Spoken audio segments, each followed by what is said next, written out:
Sai Ram, established in 2002, first Shirdi Sai Baba Mandir in USA. Sai Mandir USA Baldwin invites you, your family and friends to participate in Pran Pratishtha ceremony of Lord Balaji, Lakshmi Maya and Lord Dattatreya on Sunday, May 31st at 8:19 a.m. For more information, call 516-867-8008 or visit saimandirusa.org.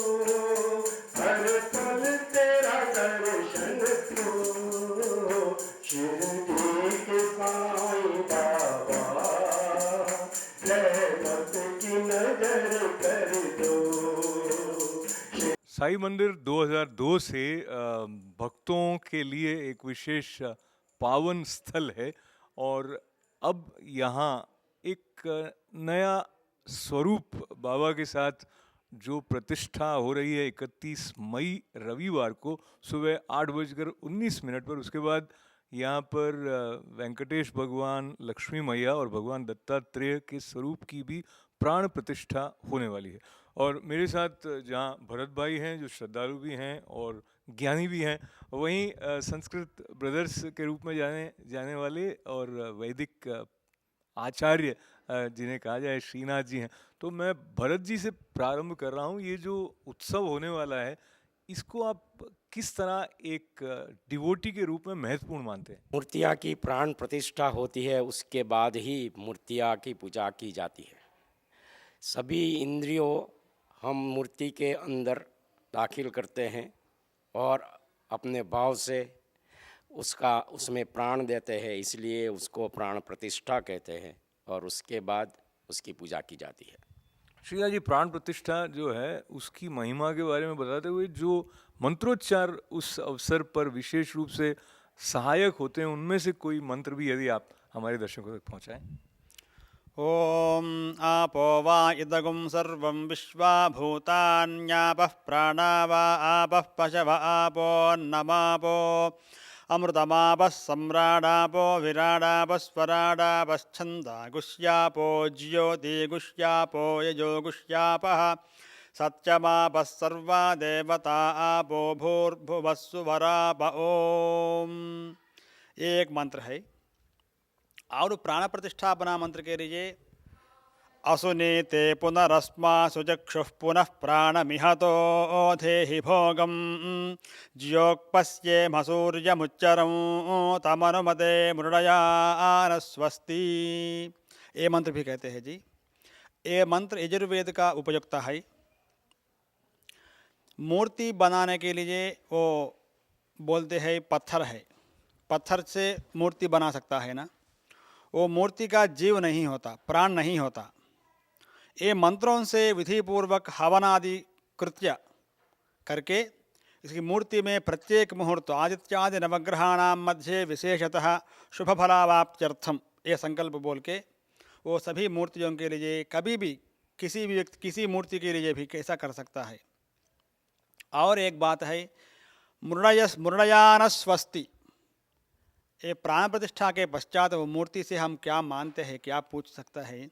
मृडयानस्वस्ति, मृडयानः अर्थात संतोषदायकम आरभ्य मोक्षपर्यन्तम अस्माकं उपयुक्तता भवन्तु इति अस्माभिः प्रार्थना कुर्मः। अर्थात ये मूर्ति से हम भगवान का अनिर्देश्य, वो निर्देश नहीं है, भगवान का स्वरूप वो निर्गुण है, वो ही सगुण है। वो सगुण मूर्ति से हम प्राण प्रतिष्ठापन करें तो मूर्ति जहाँ शक्ति आ जाएगा, वो शक्ति से हम का बात वो सुनते हैं, वो प्रार्थना कर सकते हैं, वो मूर्ति हमको समाधान भी देते हैं। वो ये मंत्र है। तो बहुत ही सुंदर श्रीनाथ जी ने बताया। और इतने ज्ञानी मनुष्यों के पास बात सुनने का जब अवसर होता है तो कई जिज्ञासाएं जाई जाती हैं। पर बहुत संक्षेप में आपके अपने अनुभव में आपने और स्थानों पर भी कभी आपको ये अवसर मिला हो कि आप प्राण प्रतिष्ठा के यज्ञ हवन इत्यादि के आचार्य रहे हों, तो स्थापन के पहले और बाद में अनुभूति वहाँ पर जो होती है उसमें क्या अंतर आ जाता है? या क्या क्या होता है व्यास जी, भगवान का स्थापना करने के लिए स्थापन बोल के वही स्थापन होता है, स्थापन बोल के प्राण प्रतिष्ठापन नहीं होता। स्थापना मीन्स रख सकते हैं, ऐसा ऐसा रखे तो मूर्ति का विधि पूर्वक हमारा वैदिक विधान कर्तु वो कर नहीं सकता है। ये विधि विधान पूर्वक, विधि बोल के वेदोच्चारण हवनादि यज्ञ और दर्भादि ग्रहण, दर्भा बोल के पवित्र ग्रास, वो दर्भादि के ग्रहण से हम उपयुक्त होम करके उसके मूर्ति का अनुभूति आता है। उसके पहला ऐसा अनुभूति नहीं मिलेगा। वेदोच्चारण से हमारा धर्म से हम क्या वेद में बोले, तेने ब्रह्महृदाय आदि कवये मुह्यंति यत्सूरजः, भागवत में ऐसा शब्द है। ब्रह्मा जी के लिए श्रीमन नारायण मूर्ति ने वेदों का स्मरण कर दिया, जस्ट स्मरण से। ऐसा स्मरण से हम वेदोच्चारण से और विधि यज्ञ से मूर्ति का प्राण प्रतिष्ठा होने तो अनुभूति होता है। उसके पश्चात पहला ऐसा नहीं होएगा। क्यों बोल के विग्रह का जीव नहीं है। जीवध्वज, यज्ञध्वज और अंगांग में जीव उत्क्षेपण करता है, उद्दीपन करता है। उसके पश्चात मूर्ति का दर्पण का दर्शन करते, पहला दर्शन। मूर्ति का हम दर्शन अकेला ऐसा नहीं कर सकता है। दर्पण का दर्शन करके उसके पश्चात गाय का, गौमाता का दर्शन करके उसके पश्चात हम भक्तों का दर्शन कर सकता है। ऐसा अनुभूति है। साई मंदिर बालविन में शिरडी बाबा के सम्मुख जो राधा कृष्ण का स्वरूप है, उनके ठीक आगे जब मैं आज बात करने के लिए खड़ा हूँ डॉक्टर नूरी, डॉक्टर सुभद्रा नूरी और श्रीनाथ जी के साथ, तो एक बड़े उत्सव की तैयारियां यहाँ पर चल रही हैं। तो what is it that inspired the trustees or organizers or you that now is the time to invite and install Lord Venkatesh, Lakshmi ji and Bhagwan Dattatreya? How all this thought process started? It is just a miracle that, we've been thinking about it for some time, but it just so happened that we got the murtis, and, then it went on one after the other. All the happenings took place very rapidly, and mostly him, he's doing all of this work. So I'll let him speak now. Yeah, and let me, from my side, I'll add this for you, Dr. Nuri. As devotees, people are many times thinking about form and formless and divine oneness. And then Shirdi Baba's magnetic presence is already here. Then how do you feel having other forms, Lord Venkatesh, Mahalakshmi and Bhagwan Dattatreya is important, and how excited you are about all this? A very good question, Ashok ji. Let me give you a little brief background. Our mandir here, Shirdi Mandir, Sai Mandir, is the first Sai Mandir in America. We did the inauguration in July 2002, the very first one in the US. And slowly we have done Pranapratisthapana of all deities, Hanuman, Shiva, Ganesh, Subramanya Swami, Navagrahas. And this has become a place for worship for all Long Islanders because they had to go a very long way. And we wanted to have Balaji and Dattatreya and Lakshmi Devi also here. Then as you ask the correct question, why everyone is the same, why so many? The answer is simple and complex at the same time. To reach the final step of realization, you have to go through these steps, 1, 2, 3 steps. Just like if you want to do PhD, you have to go through BA, MA, science, and then become PhD. You cannot skip that. You cannot suddenly become a scholar without going through. These are all the steps. Vigraha Aradhana, praying to deities. One great thing about Indian spirituality is like people, I'm hearing some Upanishad lectures, and they say India is the only place where the spirituality is like a supermarket. You go and ask whatever you want, you will get it. That's the only Hinduism. That whatever you want to do Vigraha Aradhana, yes, go and do that. You want to graduate from there, go to higher level, be, Nirguna. Saguna, Nirguna Chaitanya, Nirguna Akar, that is frameless, formless. Then you go to the next step.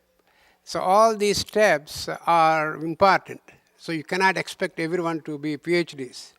So that's the reason, as good citizens, as people who believe in Hinduism, we need to promote these centers for culture and heritage and temples, that everyone will have an opportunity to pray to their liking God. It could be Balaji, it could be Hanuman, Shiva, Ganesha. If you are so high level in your mind, everybody means the same to you. We don't have to express that, because there are still people getting on the steps by steps. You cannot ignore them. That's the reason we need to have everybody here. Very, very good explanation. And as I was growing up as a child in India, many times I used to hear some people complimenting that, oh, he's a doctor and yet he goes to the temple. Meaning they used to think that doctors are not the one who will have some inclination towards divine formal worship. Sai Ram, established in 2002, first Shirdi Sai Baba Mandir in USA. Sai Mandir USA, Baldwin invites you, your family and friends to participate in Pran Pratishtha ceremony of Lord Balaji, Lakshmi Maya and Lord Dattatreya on Sunday, May 31st at 8:19 a.m. For more information, call 516-867-8008 or visit saimandirusa.org. Both of you are doctors, and Dr. Subhadra, when you observe him becoming so active, of course you are also active, but looks like he's a little bit more active than you in terms of establishing temples and investing a lot of time, energy, resources. Was there, and I know it's kind of a little very internal question, but was there any moment when you felt like asking him, what are you doing? Or both of you had a similar frequency in terms of your devotion? Very special question. Yes, I know. Religion was part of him from the beginning. When we met, he was in his 20s, so even then, it was part of his life. And I soon found out that the whole Nori family is very staunch in religion, and so I kind of grew up with that along with him. So it's nothing new to me, and nothing new to me from the beginning either, because my parents also had a strong religious background, although not as much as his. But so eventually we grew together, and if during the career, we may have gotten distracted with our other priorities, raising kids and having a career and coming all the way up to this level. But never religion was behind in the back burner. So now that we have more time, sort of the children are done and gone, and so we have more time now, so we are devoting more time here. So that's why you see that. So I never questioned it, So I think he's a lucky man, and probably that is what they say, that it is God's grace. And just talking a little bit more about God's grace with you, Dr. Noori, many times we see devotees becoming very intensely, passionately active, and maybe praying, chanting, reading, going to places like this. And then there is another phase when they go a little down and they say, okay, God is fine, but material race is more important. So going to the inner journey of a sadhaka, in your case, was there any moment when, because of the challenge or just like that, you felt that no, that rhythm is not as palpable as it was? So as I infer, you have something which helps you in maintaining equanimity in terms of your devotion. What is the secret for that? How that becomes possible? Thank you, Ashokji. Again, as Subhadraji said, I was brought up in a very philosophical and religious family. So the roots are there from my mother and father.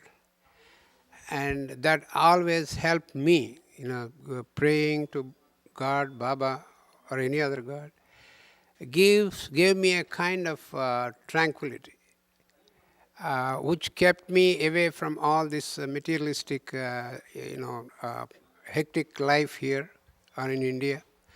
So there is something that is giving me peace of mind, praying, doing some meditation, or even chanting Vishnu Sahasranama or any other Sahasranama. So then I started listening to more lectures. And right now, as I said, I'm listening to Upanishads a lot in my car because that's the only time, fortunately, I have.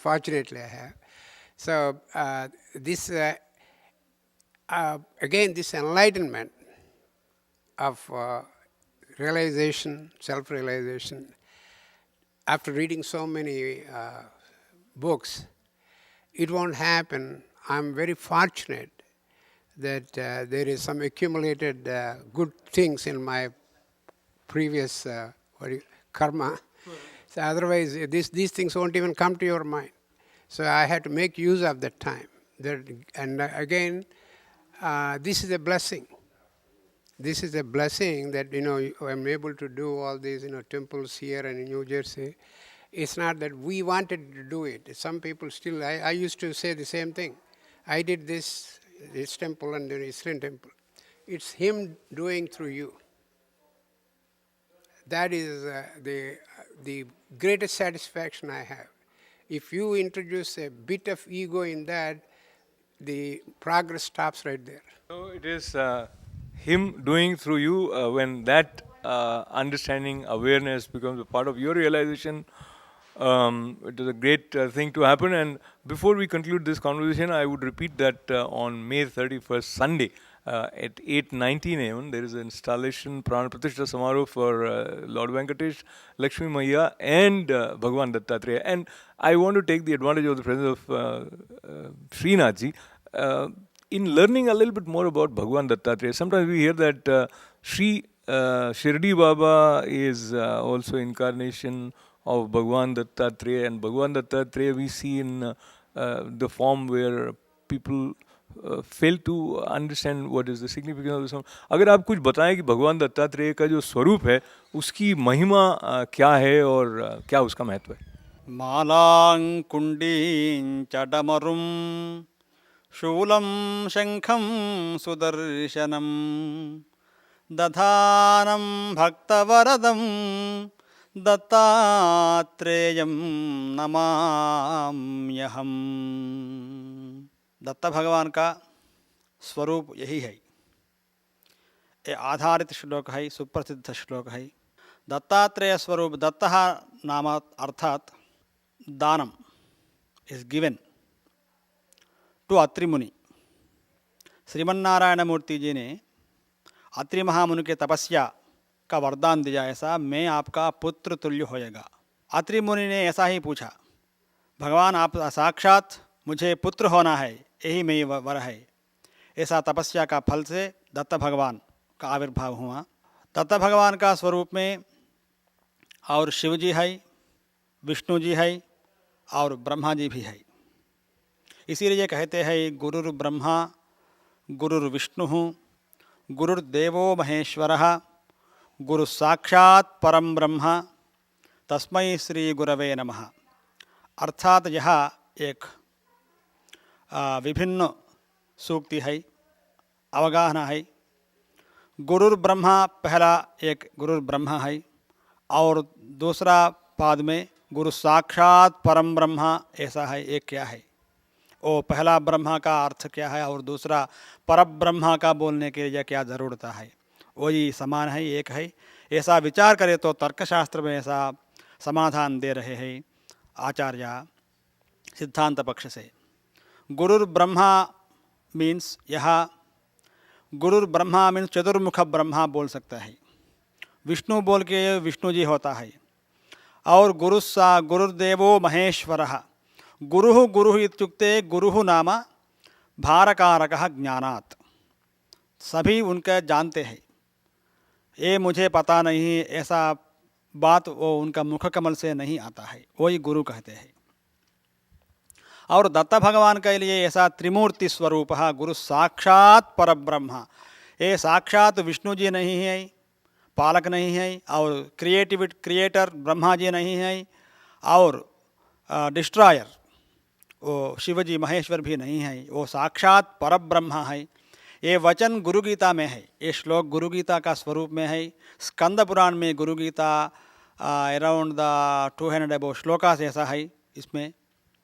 वो इसमें एक श्लोक I think so 183 श्लोक ऐसा आता है, गुरु साक्षात परब्रह्म तस्मै श्री गुरवे नमः। वो दत्त भगवान का स्वरूप ही ऐसा दिखता है, वो त्रिमूर्ति का स्वरूप सभी जानते हैं, ऐसा दत्त भगवान का 3 फेसेस होता है। ऐसा हम हाउ वी कैन